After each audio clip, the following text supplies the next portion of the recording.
All right, class, so we've been talking about using area models to solve multiplication problems. Today, we're going to start using two-digit multiplication while still using the same area model. Now, our problem right here is 23 times 15. Times just means you're multiplying. So we're going to set up our area model, and throughout this lesson, I'm going to be stopping and pointing out these vocab words and where they show up. We're going to start with the area model, and then we're going to show it in standard form, and we're going to see the exact same thing and see how they relate.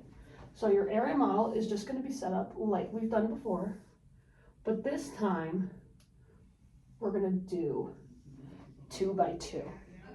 Now, in multiplication and addition, we can use something called the commutative property. We have our two numbers here are actually our factors. So we're going to stop. A factor is something that is what you're multiplying. These are both factors that we're multiplying in this equation. So one factor is going to go on top, and one factor is going to go on the side of our area model. So this is our area model. We are using that is where we are using it. Now, our problem is 23 times 15. Now, like I mentioned before, the commutative property, I can either put 23 up here or I can put 15 up here. It doesn't matter which one I put, because multiplication and addition, I can move the numbers around however I want. I'm still going to get the same answer. However, if I was doing subtraction or division, I can't use the commutative property because 10 minus 7 is 3. 7 minus 10 is not 3. It's actually negative 3. But we'll get into negatives on another day. But that point is, I can own multiplication and addition are the two times where I can use the associative or the commutative property. I misspoke. So it doesn't matter which side you wrote it on. I just want your factors on the area model. Now I want to point this out. What is this number? If I covered this up, what does this 2 represent? Am I doing 2 times 1? No, I'm actually doing, and I'm going to write it in red so that you can see it. This 2 is actually 20. So we're actually decomposing, or using decomposition. Boom, another vocab word. We found it. And this 1 is actually a 10.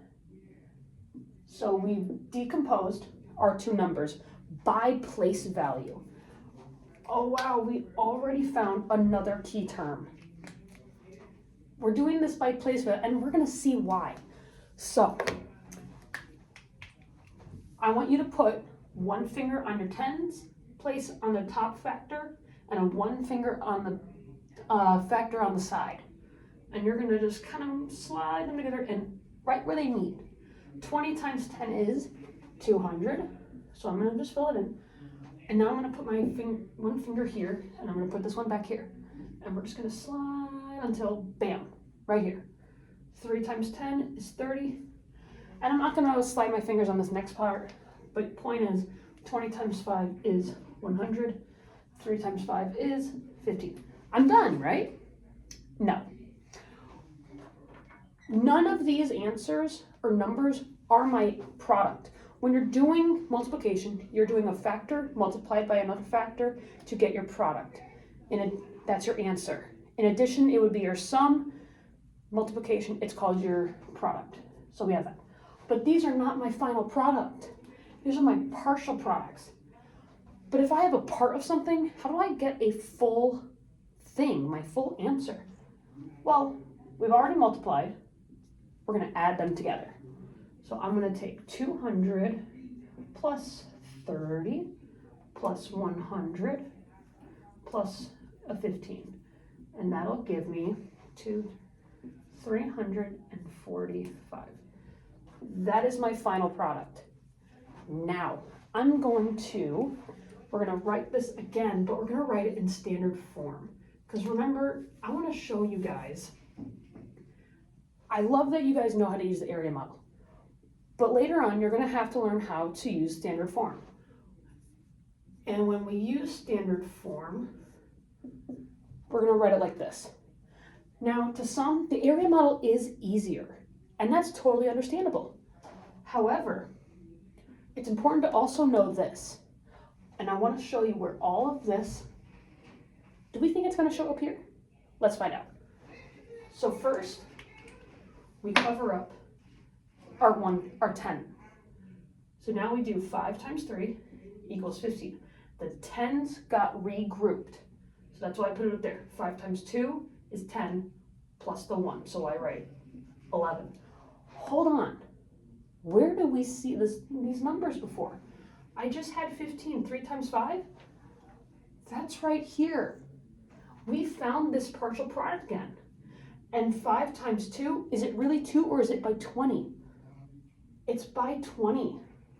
And we have it here. Now, I'm going to use red because we're done with that number and we're done with that one. That way we don't get confused. But I still want to see it. I still want to see that you did this.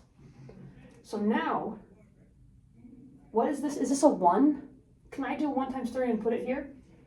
No, because that's not a 1. That's a 10. So 10 times 3 is 30. 10 times 20 is 200. Hold on. Where have we seen 230 already? 230. These, I'm going to write this like this over here, just in case anyone isn't seeing this. And I'm going to use different colors so that way we can see it even better. And I'm going to use these ones.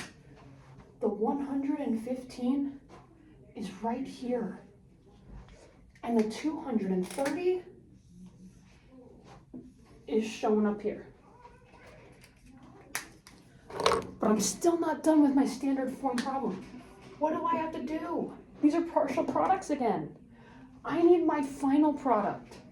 So we're going to do 5 times plus 0 is 5, 3 plus 1 is 4, 2 plus 1 is 3. How about that? I got the same answer. I did the same problem in 2 different ways. But this, the area model, what I did here is in here. We saw the same partial factor show up twice in the 2 separate ways. All of these key terms also showed up in standard form. These are not just for area model or standard form. It's in both. This is just a pretty drawing of standard form. That's all it is. You're still decomposing your numbers and your factors in just a more condensed version if you want to be quicker. Area model, you're doing the same thing. Now, your job now is your goal is to solve, and I'm going to write it bigger. 35, ooh, that's a 3. 35 times 12. Now, I want you to pay attention. I gave you the same numbers. 23, 2, 3, 1, and 5. 2, 3, 1, and 5. But the problem is different. So I want you to draw, you guys are going to do this on your own in a minute. You're going to draw your area model, and then as a way to check your work, you're going to do it in standard form as well. And I want you to say, stop, I see a product. That's an area model. I want you to point out these key terms and vocab in both of them. That way you can see the similarities and the relationship between these 2 methods of solving a 2-digit multiplication problem. All right, you guys can go start your work. See you back.